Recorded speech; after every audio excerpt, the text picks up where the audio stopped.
After a fantastic visit to F-Telling over the weekend, I reveal what I thought of Baron 1898. Along with that, we review the rest of the park and have your classic sections like Merch Paradise, Ask Me Anything and Interact With Me. My name's Shawn Sanbrooke, this is Theme Park Worldwide, the show, and that means it's time to cue those titles.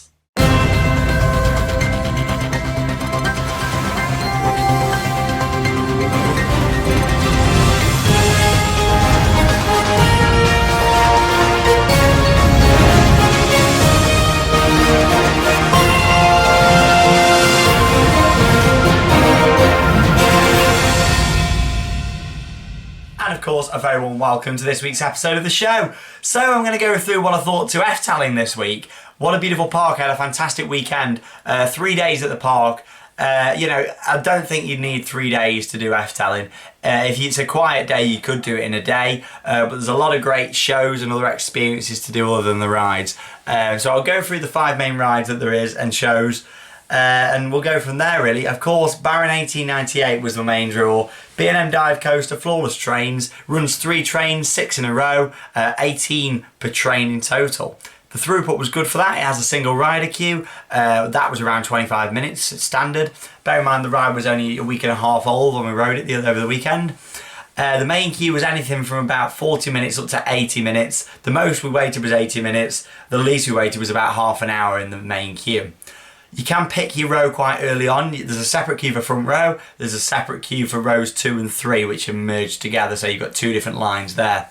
Baggage hold outside, and you get given your ticket for the bags, and you also get given a ticket for your row. So when you ascend up into the pre-show, you're already pre-batched in your group of 18.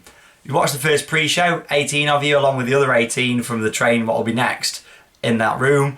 That's based on the white women's coming to disrupt the Baron's operation. So the Baron wants you to go down into his mine, which is obviously the drop, and get the gold. But that gold's protected by the white women, which is a great story. It's like the ghosts. They're all around the room. Great theming and effects. And then you go into your second pre-show with the Baron himself. That's where the air gates are, or so-called air gates, because it's more doors what open onto the platform.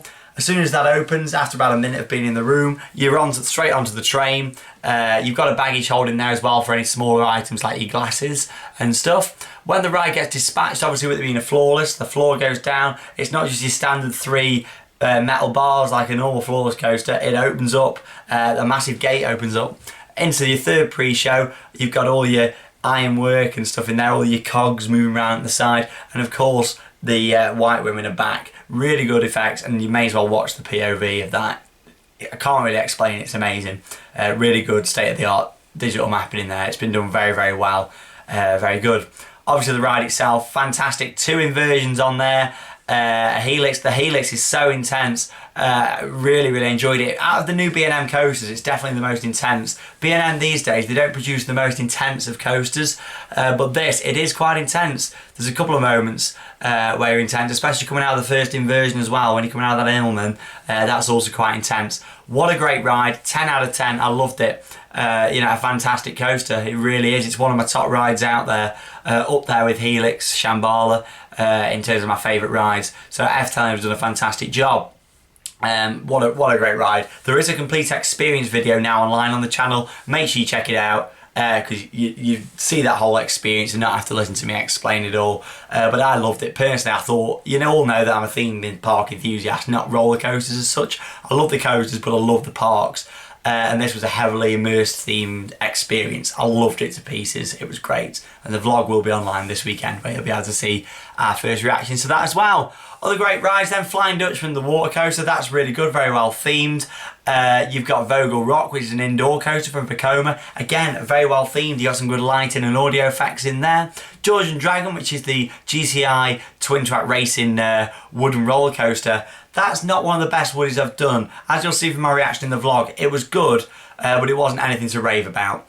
And of course you've got the bobsleigh, which is a bob like I've never done before. Proper bobsleigh, not like your Mack ones, like the standard Mack ones what you see at Pleasure Beach, Avalanche, and all across the different parks. But yeah, that was really good to see. Some great stuff. Aquanura, the water show, that was absolutely fantastic. Massive water show on the lake. I loved it. Again, one of the best nighttime shows I've seen, and one of the best theme park shows I've seen. Ravelin. Ravelin is a massive dark show. It's really dark theme to it. Massive venue. I'd love to see it at night in the dark as well, but it's great. Loads of fire, loads of effects. It was just a really good park. How would I rate it compared to the other parks in Europe I've done? I'd rate it at the lower end of what I've done in terms of Europe parks. I do prefer Europa, Phantasialand, Portaventura, and a few of the others. But it's a great park. I'm glad I went. It was a huge park. Out of all the parks in Europe, it's definitely the biggest in terms of land space. The place is huge, but it's not actually got that many rides as such. It's more very magical, very enchanted, which I love to pieces. I really enjoyed it, but 3 days was just enough. I wouldn't want to go there any more than 3 days. I know there's been a lot of interest for Baron 1898, and it's well worth getting out there to see. It's exceeded my expectations. The other rides of the park are great, but Baron's definitely the main thing, the main draw there to go. If you want to get there, it's nice and easy. I am working on a transport video that's going to be online next week, how to get to the European parks, because I know a lot of you will be interested in that. That'll be online the next sort of 7-8 days, and you'll really, really enjoy that, I'm sure, knowing how to get out to these parks. And I'll mention all that in there. Fantastic trip. Baron was great. The park was lovely, and I'm sure you'll look forward to the vlog, which is going to be awesome. So let's move on then.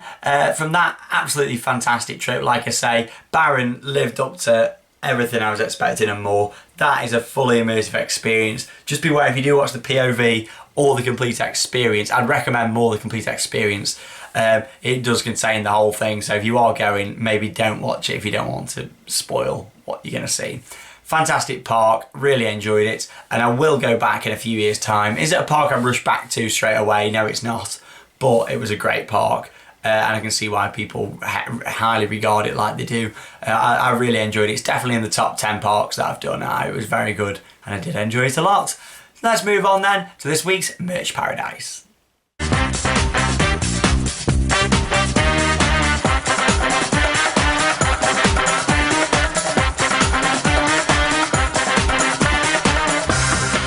So it's time for Merch Paradise. Before we have a little look at what you guys have sent in, let's have a little look at what special items I've got this week here at the World of Theme Parks. Boop! There we go. It's the Baron 1898 CD. You might think, oh, how much did this cost? Wow, this was given out free to every time you rode the ride. So we had 8 goes in total, meaning we got 8 CDs. It's the remix of the soundtrack, so it's really good how they were giving them out for us. And of course, the Baron 1898 keyring. That's lovely. It's a shame the mug is actually out of stock, so I'm not very happy about that, but I will be ordering it from the park directly, and they've said they'll send it out to me, which is good. So yeah, Baron 1898 keyring. Let's have a look at what you guys have sent in then this week. Matthew Ball's got some Alton Towers guides and a Typhoon Lagoon cup. Teddy Russell, Phantasialand merchandise. Love Phantasialand, can't wait to go back there. Lisa Harris, a warning sign from Cyclone in Southport. There you go. I won't ask you how you got that. Bradley Taylor with a Stitch Teddy and pin lanyard from Disneyland. So thank you very much for sending those in. Caitlin Ferguson with Europa Park and Phantasialand mugs and cups. Loving those. Ben Bryan with static models from roller coaster trains, including She-Ra and Top Thrill Dragster. Some great rides. Can't wait to get on Top Thrill Dragster one day.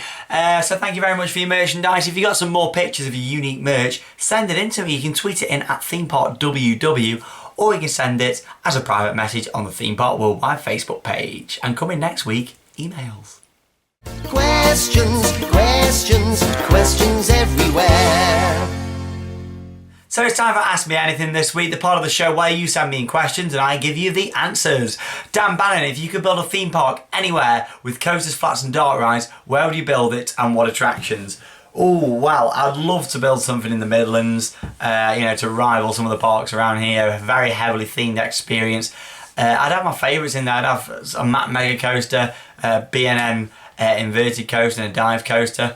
And a water coaster from Mack as well. Some of my favourite rides out there. So thanks for your question. Patrick Lee, what's your favourite ride at Lightwater Valley? It's got to be the Ultimate. I love the Ultimate. It's a classic. Yes, it is a bit jolty in some places, but it is a classic ride and we're lucky to have that in this country. So thanks for your question there, Patrick.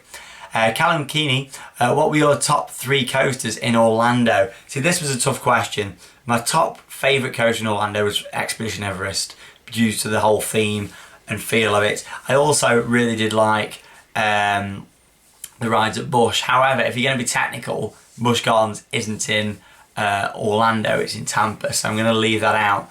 I did like Rip Ride Rocket. I thought that was good. I wasn't expecting it to be that good, but it was a fantastic ride. And of course, Kraken at SeaWorld, they were all great rides. Kraken, Rip Ride Rocket and Expedition Everest. A nice mix across the 3 parks there as well, so thanks for that. Final question from David Alexander. What UK theme park was the most detailed into their newer rides? Well, it's a good question, that. Thanks for that. What park? Well, the Million Parks do some great stuff. The Swarm is one of the rides that's had the most detail put into it, so I'm going to say for detail. And individually, Thorpe Park do some great stuff with Saw the Ride. Recently they themed Diamond Celebrity really well. So I'm going to say the more detail, not so much the better rides all the time, but in terms of detail, I think Thorpe Park. Colossus looks great, Inferno looks great, Saw's great, and the Swarm, they've got some really good stuff there. They've not so much got the themed areas, but they've got the themed rides, so Thorpe Park. If you've got any questions, all you need to do is tweet them in at ThemeParkWW or send them as a private message on the Theme Park Worldwide Facebook page. So thanks for those. I'd love to see some more questions sent in. Some really good ones there. Make sure you get in contact for us here on the show.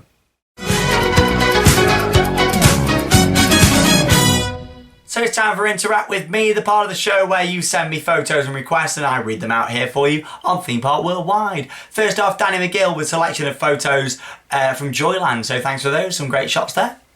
Big happy birthday to Ryan. Also big happy birthday to Johnny Griffiths. So thank you very much for that. Have a great time from us here at the show.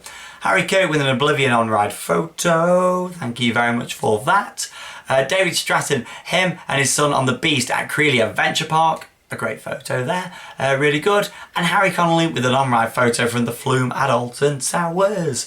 Thank you very much for those. If you've got anything you need to send it in, all you need to do is tweet it in at ThemeParkWW or a direct message on the Theme Park Worldwide Facebook page. That's all for this week's episode of the show. I'll be back here for you next week with another episode of the show. I'll be looking at even more theme park news and what we're going to be expecting for Halloween 2015 at the parks. Bam. That's all then for this week. Have a good time, and that means it's time to cue those credits. See you later, folks. Have a good week.